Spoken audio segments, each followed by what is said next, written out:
Little Tree Acoustic House Concerts is excited to join forces with Unite the Parks, which is a nonprofit 501c3 formed by my dear friend Deanna Wolf. And we're hosting a benefit concert to raise money to fight for an animal that landed on the Endangered Species list this year, the Pacific Fisher that lives in the southern Sierra Nevada, right in the heart of some landscape that Unite the Parks has been working to protect for the last 7 years. The concert will be like all the concerts that Little Tree has hosted this year during the pandemic. It will be online and available for participation for people all over the country. We're asking for $35 donations, but any donation will do. You make a donation from now until the concert date, which is December 6th. And if you can't make the concert date, that's okay, because a recording of the show will be available online that you can watch at any time.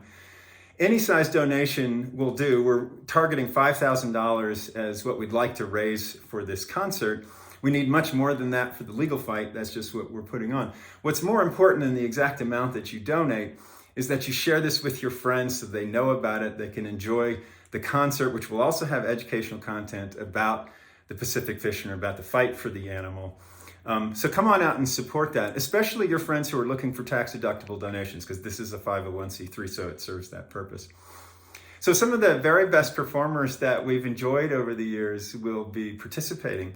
Ellis Delaney will be making a contribution. I've already seen the contribution from my brother, and he's rounded up this all-star band that includes names like Michael Lilly and Eric Schwartz and Chris Gage and Kevin Hall and Bobby Hornsby, Bruce Hornsby's brother, Holly Kirsten, and the sound is done by Joe Talley on that. So it's really quite an amazing recording that he's already made. Also, we have world-class virtuoso on the 10-string classical guitar, Niccolo Spera. He's made a contribution. Kana Garvey has pledged, and so have many more. So please come out for really a remarkable music program.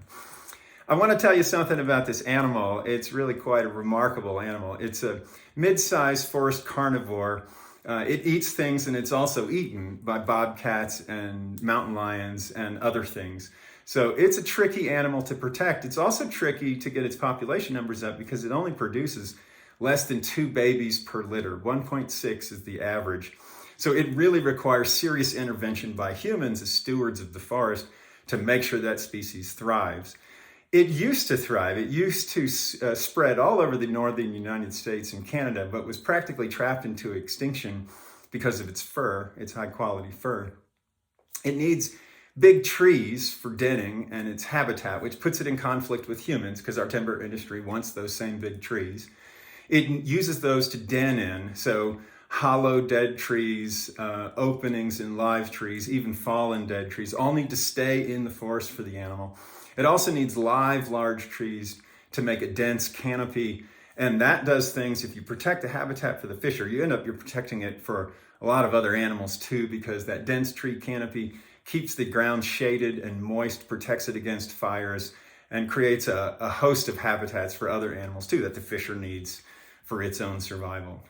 So please come out and support this fight for this animal. Why do we need to fight for this animal? It's really quite remarkable. The agencies like the U.S. Fish and Wildlife Service and the Forest Service, they don't actually work the way you think they do. And when you dig into it, you find out. And Unite the Parks has spent hundreds of hours poring over project documents and the listing document and peer-reviewed science research papers to hold the agencies to their mandate, which is to use the best science available to protect this animal and ensure that it survives. And just to tell you what that fight looks like, it's been going on since, really been roiling for the last 10 years. And there was a fight in 2016 just to get the animal listed. It certainly was justified years before. That was admitted to by U.S. Fish and Wildlife Service, but then they refused to do it, and they were forced to do it by a lawsuit in 2016. And when they did finally list the animal in 2020, May this year, on May 15th, within a month, they approved 40 logging projects right through the heart of its habitat.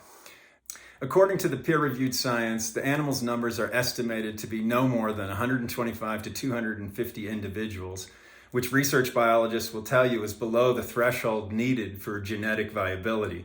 So it's really an important time to be showing up for the animal and to be doing everything we can to increase its numbers, and that does not include logging projects right through the heart of its habitat, which even U.S. Fish and Wildlife estimates will lead to the disruption of reproduction and will lead to the loss of life of babies and juvenile fisher. It's just not the time to be doing this. So this is the need for the fight and the reason we're showing up. Unite the Parks is being joined in this legal fight with Sequoia Forest Keeper and the John Muir Project.